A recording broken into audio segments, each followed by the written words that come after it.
Hello मेरे प्यारे दोस्तों, कैसे हैं आप सभी। स्वागत है आप सभी का आपके गुरु चैनल एसपी झा चैनल पे। और आज हम लोग क्लास 10th के फिजिक्स चैप्टर में एक चैप्टर को पढ़ने वाले हैं और उसे सीखने जा रहे हैं। मेरे प्यारे दोस्तों, ये मेरा पार्ट 4 होगा। आप लोग पार्ट 3 तक नहीं देखें तो देख सकते हैं। पार्ट 1, पार्ट 2, पार्ट 3 आप लोग को वीडियो के डिस्क्रिप्शन उसका लिंक मिल जाएगा। आप लोग देखिए और सीखने का और समझने का प्रयास कीजिए। मैंने बहुत ही अच्छे तरीके से मेरे प्यारे दोस्तों आप सभी को तीनों पार्ट बताए हैं और सिखाए हैं। और आज पार्ट 4 हम लोग इतने अच्छे तरीके से समझेंगे जो आपको कभी भी उत्तल दर्पण हो या समतल दर्पण हो या अवतल दर्पण हो या मेरे प्यारे दोस्तों गोलीय दर्पण हो, इसमें कहीं से कोई प्रॉब्लम नहीं होगा। इस पार्ट देख लेने के बाद आप लोग को हमेशा के लिए, आप जिंदगी भर तक के लिए कभी नहीं भूल पाइएगा इस तीनों को। तो चलिए हम लोग आज सबसे पहले शुरू करते हैं। तो सबसे पहले मेरे प्यारे दोस्तों, आप लोग अगर नोट करना चाहेंगे तो यहाँ से कीजिएगा, ठीक है। यहाँ से लेके यहाँ तक पहले करना है, उसके बाद यहाँ से यहाँ तक, फिर यहाँ से यहाँ तक, फिर आगे बताऊँगा। पहले मेरे प्यारे दोस्तों हम लोग ये समझेंगे जो दर्पण के प्रकार के बारे में। दर्पण के कितने प्रकार होते हैं? तो दर्पण के 3 प्रकार होते हैं। सबसे पहले दर्पण समझ लीजिए कहते किसे हैं मेरे प्यारे दोस्तों। दर्पण होता क्या है? तो आप लोग बहुत सारे कांच को भी देखे होंगे और दर्पण को भी देखे होंगे। घर में तो आपके घर में तो होगा ही होगा दर्पण, जिसमें कि आप लोग अपना प्रतिबिंब देखते होंगे। उसे हम लोग समतल दर्पण कहते हैं। दर्पण का एक भाग क्या होता है मेरे प्यारे दोस्तों? तो वो रंगा होता है या कलई किया रहता है, तो वो क्या हो जाएगा? तो दर्पण होगा। और जिस भी यानी कि शीशा हो या कोई भी कांच हो, उसका एक भाग ना रंगा हो या उसके पिछला भाग या आगे वाला भाग कोई भाग ना रंगा हो, तो मेरे प्यारे दोस्तों शीशा हो जाएगा, कांच हो जाएगा। तो आप सभी से पूछा भी जाता है कांच और दर्पण में क्या अंतर है? तो बिल्कुल साफ अंतर है। जो कांच क्या होता है, उसका दोनों भाग एक चमकीला सतह होता है। कांच का दोनों भाग क्या होता है? चमकीला सतह होता है। और दर्पण का दोनों भाग चमकीला सतह नहीं होता है। एक भाग चमकीला होता है और एक भाग क्या होता है मेरे प्यारे दोस्तों? रंगा हुआ होता है। तो आई होप आप सभी को समझ में आया होगा जो दर्पण क्या होता है और कांच क्या होता है। अब हम लोग पढ़ने वाले मेरे प्यारे दोस्तों दर्पण के प्रकार। तो आप सभी से बहुत बार क्वेश्चन पूछा जाता है दर्पण के कितने प्रकार होते हैं, दर्पण के कितने प्रकार होते हैं। अब बहुत सारे बच्चे क्या करते हैं, तो वो गलती करके मार के आ जाते हैं, यानी कि 2 दर्पण, समतल दर्पण, सॉरी अवतल दर्पण, उत्तल दर्पण। नहीं मेरे प्यारे दोस्तों, दर्पण के 3 प्रकार होते हैं, समतल दर्पण, गोलीय दर्पण और परवलिक दर्पण। आप लोगों से पूछा जाए दर्पण कितने प्रकार के होते हैं, तो बहुत सारे ऐसे भी बच्चे होते हैं जो बोलते हैं सर 3 तो होते हैं, लेकिन एक समतल दर्पण कहते हैं, दूसरा अवतल दर्पण कहते हैं और तीसरा उत्तल दर्पण कहते हैं। नहीं मेरे प्यारे दोस्तों, अवतल दर्पण, उत्तल दर्पण गोलीय दर्पण के ही एक पार्ट है। आपको समझना है दर्पण 3 प्रकार के होते हैं, समतल दर्पण, गोलीय दर्पण और परवलिक दर्पण, ठीक है। तो चलिए अब हम लोग बारी बारी से हर एक पार्ट को समझते हैं और सीखने का प्रयास करते हैं। और इतने अच्छे तरीके से मैं आप लोग को बताऊंगा जो आपको कहीं से कोई प्रॉब्लम या समस्या या तकलीफ नहीं होगा। अगर आप लोग ये पार्ट शुरू से अंत तक देख लेते हैं मेरे प्यारे दोस्तों, तो आप उसके बाद अगर आपको समझ नहीं आए तो आप हमें कमेंट गंदा करके चले जाइएगा, मैं आप लोग का गंदा कमेंट भी सह लूंगा। लेकिन शुरू से अंत तक पार्ट को देखिए। अब हम समझते हैं प्लेन मिरर, समतल दर्पण के बारे में। मेरे प्यारे दोस्तों, आप लोग अपने घरों में समतल दर्पण को देखे होंगे। उसमें जब अपना आईना देखते हैं तो आईना में क्या देखते हैं? तो आप सभी देखते होंगे जो उसमें आप लोग का जैसा प्रतिबिंब है वो उसी प्रकार का प्रतिबिंब बनता है ना। तो आप लोग सबसे पहले ये समझ लीजिए, समतल दर्पण में किसी भी वस्तु का प्रतिबिंब क्या होता है? तो आभासी होता है। क्या होता है? आभासी होता है और सीधा होता है। आभासी प्रतिबिंब जब भी बनेगा, इससे पीछे के पार्ट्स में मैंने आप लोग को वास्तविक प्रतिबिंब, आभासी प्रतिबिंब के बारे में डिटेल में जानकारी दिए हैं, ठीक है। अब वहाँ से आप लोग क्या कीजिएगा, तो उसको पढ़ लीजिएगा, याद कर लीजिएगा। अब हम बात करते हैं मेरे प्यारे दोस्तों वास्तविक प्रतिबिंब और आभासी प्रतिबिंब का। आप लोग अपने कॉपी पे अंतर भी ज्ञात कर सकते हैं या अंतर लिख के, और उसको जितने पॉइंट्स लिखवाएं सारे पॉइंट्स को लिख लीजिएगा, इस एक दाएं साइड एक बाएं साइड, तो सारे आपके क्लियर हो जाएंगे, ठीक है। अब मेरे प्यारे दोस्तों हम बात करने वाले इसकी प्रतिबिंब। तो समतल दर्पण का जो प्रतिबिंब होता है वो क्या होता है? तो आभासी होता है और क्या होता है? सीधा होता है। क्योंकि हम जैसे खड़े होते हैं और मान लीजिए दर्पण में अपना प्रतिबिंब देखते हैं तो क्या होता है? जैसे खड़े रहते हैं वैसे ही रहते हैं। अब दूसरा कंसेप्ट क्या है? प्रतिबिंब पार्श्विक रूप से उल्टा होता है। पार्श्विक रूप से उल्टा क्या होता है मेरे प्यारे दोस्तों? बहुत सारे बच्चे को कंफ्यूजन होता है पार्श्विक रूप से उल्टा होने का। मेरे प्यारे दोस्तों, पार्श्विक रूप से उल्टा का मैं अभी मतलब समझाता हूँ आप लोग को। देखिए, जब आप लोग समतल दर्पण के सामने खड़े होते हैं तो मान लीजिए इस प्रकार खड़े होंगे, तो आप लोग जब इस प्रकार खड़े होंगे ना, तो आप अगर अपना दाहिना हाथ उठाइएगा तो दर्पण के भी आप लोग को लगेगा दायां हाथ उठाए। लेकिन मेरे प्यारे दोस्तों, जब आप गौर से देखिएगा तो आपको दर्पण के अंदर जो प्रतिबिंब बनता है उसका बायां हाथ उठा होता है, ठीक है। आप लोग गौर से देखिएगा तो यही होता है पार्श्विक। क्या होता है? पार्श्विक रूप से उल्टा जो होता है वही होता है। अगर आप लोग दाएं इस साइड से अपनी दाएं आंख को छूते हैं तो आपको लगेगा जो हमने दर्पण के अंदर भी दाएं आंख को छुआ है। लेकिन जब आप लोग गौर से देखिएगा मेरे प्यारे दोस्तों और अपना जैसे कि हम लोग इधर घूम जाएंगे, क्योंकि दर्पण का प्रतिबिंब कैसे होगा, हम इधर आए तो वो भी हमारे सामने की जैसा ही रहेगा, तो उसका दायां बायां क्या होता है, तो वो उल्टा हो जाता है। तो यही हुआ मेरे प्यारे दोस्तों पार्श्विक रूप से उल्टा। अब कोई भी हम दर्पण के सामने अगर नाम ही ले लेते हैं मेरे प्यारे दोस्तों, अगर मान लीजिए कोई नाम लिखा हो, जैसे कि हम अपना नाम का बात करते हैं SAGAR लिखा हो, तो जो पहले दर्पण के सामने में अक्षर रहेगा वो पहले ही अक्षर बनेगा। जैसे कि फिर R आएगा, फिर A आएगा, फिर G आएगा, फिर A आएगा, फिर लास्ट में S आएगा। तो इस प्रकार से होता है। तो यही पार्श्विक उल्टा होता है एक प्रकार से। आई होप आप सभी को दूसरे पॉइंट भी क्लियर हुआ होगा, कहीं से कोई प्रॉब्लम नहीं।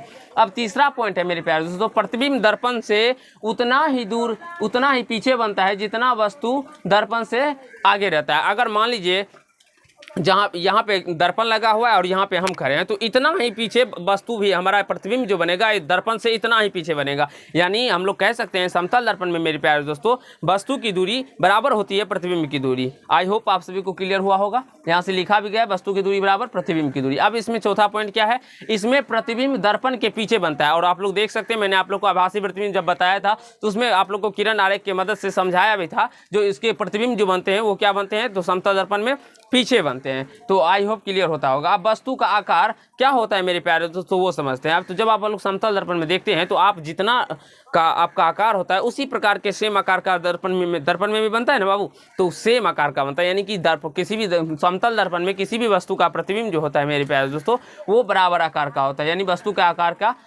के आकार बराबर होता है। तो आई होप आप सभी को समतल दर्पण में जो प्रतिबिंब बनते हैं क्या होते हैं समतल दर्पण, ये सारे पॉइंट्स क्लियर हुआ होगा, कहीं से कोई प्रॉब्लम या समस्या या दिक्कत नहीं हुआ होगा। अगर आप लोग ये पांचों पार्ट याद रखते हैं तो समतल दर्पण से एक भी प्रश्न आपके नहीं छूटेंगे। अगर छूटते हैं तो आप हमें कॉमेंट कीजिएगा, ठीक है मेरे प्यारे दोस्तों। आप लोग क्वेश्चन भी बना के देख सकते हैं, एक भी प्रश्न नहीं छूटेंगे तो नहीं छूटेंगे। चलिए अब हम लोग गोलीय दर्पण स्फेरिकल मिरर को समझते हैं, ठीक है।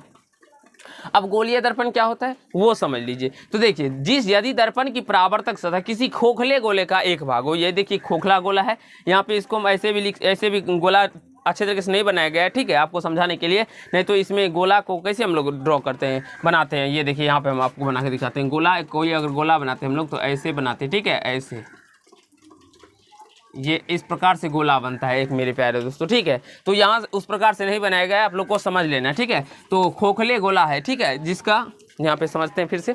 यदि दर्पण की परावर्तक सतह किसी खोखले गोले का एक भाग हो तो वैसे दर्पण को हम लोग गोलीय दर्पण कहते हैं। यानी कि इस प्रकार के जो स्फेरिकल होंगे, मिरर होंगे, उसे हम लोग कैसे दर्पण कहेंगे, तो गोलीय दर्पण कहेंगे। तो अब चलिए मेरे प्यारे दोस्तों हम लोग समझते हैं, ठीक है।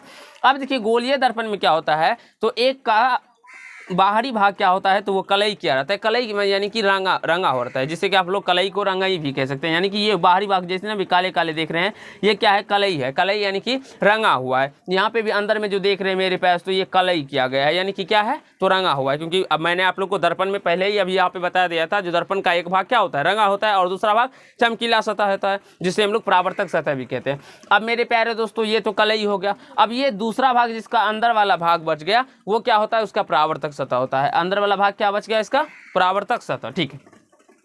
और इस प्रकार के जो दर्पण होंगे जिसकी परावर्तक सतह अंदर की ओर धंसा रहता है, उसे हम लोग क्या कहते हैं मेरे प्यारे दोस्तों, उसे हम लोग अवतल दर्पण कहते हैं, ठीक है बाबू, समझ में आ रहा है ना।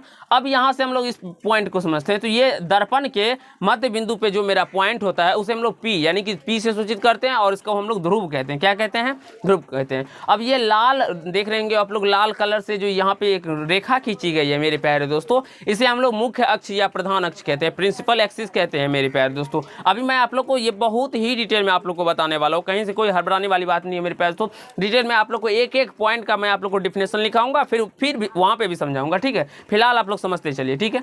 अब ये तो समझ गए आप लोग। अब यहाँ पे एक पॉइंट होता है इस बीच का, क्या जब अगर मान लीजिए ये खोखला गोला है तो इसका कहीं ना कहीं तो एक पॉइंट होगा, तो उसी पॉइंट को हम लोग क्या कहते हैं, वक्रता केंद्र कहते हैं। और यहाँ से यहाँ तक की दूरी हुआ, या यहाँ से यहाँ तक की दूरी, या यहाँ से यहाँ तक की दूरी, या कहीं यहाँ से इस पॉइंट से जो अगर मान लीजिए इसको परिधि को टच करेगा मेरे पास, तो वो क्या हो जाएगा, वक्रता त्रिज्या हो जाएगा। क्या हो जाएगा, वक्रता त्रिज्या। तो यहाँ से लिखा गया है, यहाँ से यहाँ तक की दूरी जो होगा वक्रता त्रिज्या हो जाएगा। अब ये आप लोग को क्लियर हुआ होगा और कहीं से कोई दिक्कत नहीं हुआ होगा। अब मेरे प्यारे दोस्तों इस साइड में आप लोग समझ सकते हैं। तो इस साइड क्या होता है, तो जिस दर्पण की परावर्तक सतह बाहर की ओर उभरा हो उसे हम लोग उत्तल दर्पण कहते हैं। तो ये उत्तल दर्पण है और देख सकते हैं इसकी परावर्तक सतह बाहर की ओर उभरा है, इसकी परावर्तक सतह अंदर की ओर धंसा हुआ है मेरे प्यारे दोस्तों, ठीक है। और यहाँ से ये ध्रुव हो जाएगा और ये प्रधान एक्सिस या आप लोग मुख्य एक्सिस हो जाएगा, प्रधान अक्ष या मुख्य अक्ष हो जाएगा।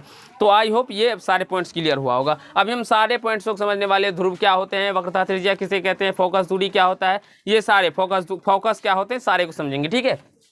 फिलहाल समझते हैं अब आगे, ठीक है मेरे प्यारे। तो ये दोनों समझ लीजिएगा, उसके बाद अगर हम लोग समझेंगे तो ज़्यादा आप लोग को समझ में आएगा। अब देखिए गोलीय दर्पण का आप लोग बात करें तो गोलीय दर्पण दो प्रकार के होते हैं, ठीक है।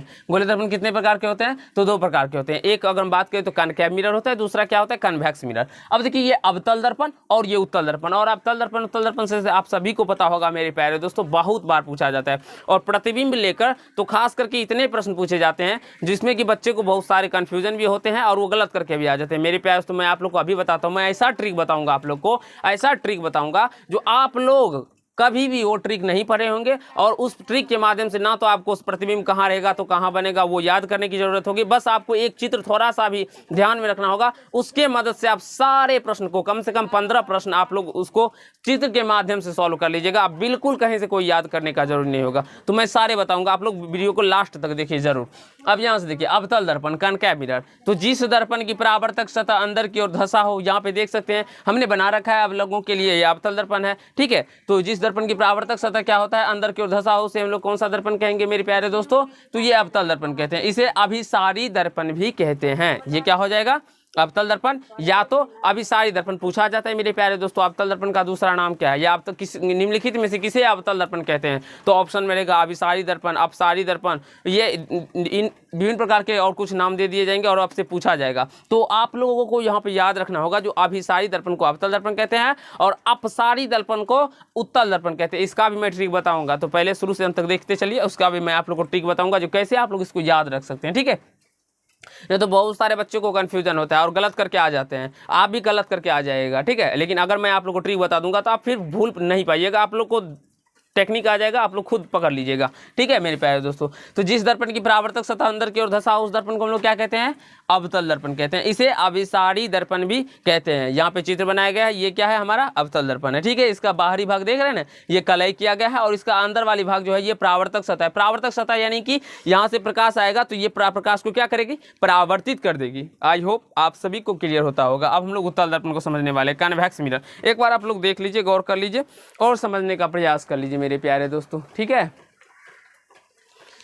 अब मेरे प्यारे दोस्तों हम आगे समझते हैं। यहाँ से देखिए उत्तल दर्पण कन्वेक्स मिरर। अब हम लोग जिस दर्पण की परावर्तक सतह बाहर की ओर उभरा हो उस दर्पण को हम लोग कहते हैं अपसारी दर्पण कहते हैं, ठीक है। अब यहाँ से देखिए इसकी परावर्तक सतह बाहर की ओर उभरा हुआ है ना, तो यहाँ से प्रकाश आएगा तो ये परावर्तित करेगा, तो इसे हम लोग क्या कहेंगे, तो कन्वेक्स मिरर यानी कि उत्तल दर्पण। तो आई होप मेरे प्यारे दोस्तों आप सभी को ये सारे पॉइंट्स क्लियर हुआ होगा, सारे पॉइंट्स समझ में भी आ गया होगा और कहीं से कोई दिक्कत या समस्या नहीं हुआ होगा मेरे प्यारे दोस्तों। और ये वीडियो थोड़ा 15 मिनट का हो चुका है, अगर हम चाहेंगे तो अगर थोड़ा सा भी और बताने के लिए तो ये वीडियो 20 मिनट का हो जाएगा, जो कि आपको बोरिंग लगेगा, क्योंकि साइंस का अगर पार्ट छोटा छोटा ही हो, 10 मिनट का हो, 15 मिनट का हो ही, तो आप लोग को देखने में भी मजा आएगा और समझ में भी आ जाएगा। तो मेरे प्यारे दोस्तों आज के पार्ट में चलिए हम लोग इतना ही करते हैं। अगर आप लोग को समझ में आया हो तो ज़रूर ही लाइक कीजिएगा मेरे प्यारे दोस्तों। मैं रात में जाके आपके लोगों के लिए इतना मेहनत करके लिखता हूँ, ये लिखना बड़ी बात होती है मेरे प्यारे दोस्तों। बहुत ज़्यादा इसमें प्रॉब्लम होता है, हाथ दर्द करने लगता है, क्योंकि रात को हम लोग लिखते हैं, ठीक है। क्योंकि ये अगर हम लोग गांव से वीडियो बनाते हैं तो बहुत ज़्यादा कठिनाइयों का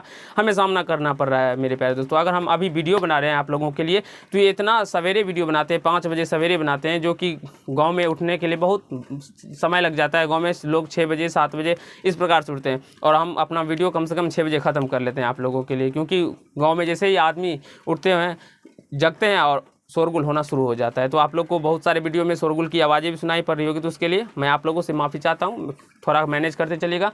कुछ समय के बाद मेरे प्यारे दोस्तों मैं अपना सेटअप चेंज करूंगा आप लोग को फिर अच्छे तरीके से, और आप लोगों की सहायता से मेरे प्यारे दोस्तों मैं जल्द ही मैं आप लोगों के लिए एक डिजिटल बोर्ड भी लाऊंगा, जिसमें आप लोग को डिजिटल बोर्ड के माध्यम से समझाऊंगा। और यहाँ पे तो आप लोग को मैं डायग्राम के माध्यम से नहीं समझा पाता हूँ, लेकिन वहाँ पर मैं आप लोग को इतने अच्छे तरीके से बताऊँगा, हर एक चीज़ों को हम एलिमिनेशन करते हुए चलेंगे, एलिमिनेट करते हुए चलेंगे, और उसको मैं आप लोग को वास्तविक प्रतिबिंब क्या होता है, आभासी प्रतिबिंब क्या होता है, सारे को मैं डिटेल में चित्र के माध्यम से समझाऊंगा। अब यहाँ पे हम लिखे रहते हैं, तो जो चित्र बनाने का भी कभी मन करता है मेरे प्यारे दोस्तों, स्पेस ही नहीं रहता है जो कहीं पे बना सकते हैं और आप लोग को समझा सकते हैं। तो फिलहाल आप लोग जरूर इस वीडियो को सपोर्ट कीजिए, लाइक कीजिए, शेयर कीजिए, चैनल पर नहीं है तो चैनल को सब्सक्राइब करके बेल आइकन को प्रेस कर लीजिए। तो धन्यवाद दोस्त, आज के पार्ट में इतना ही।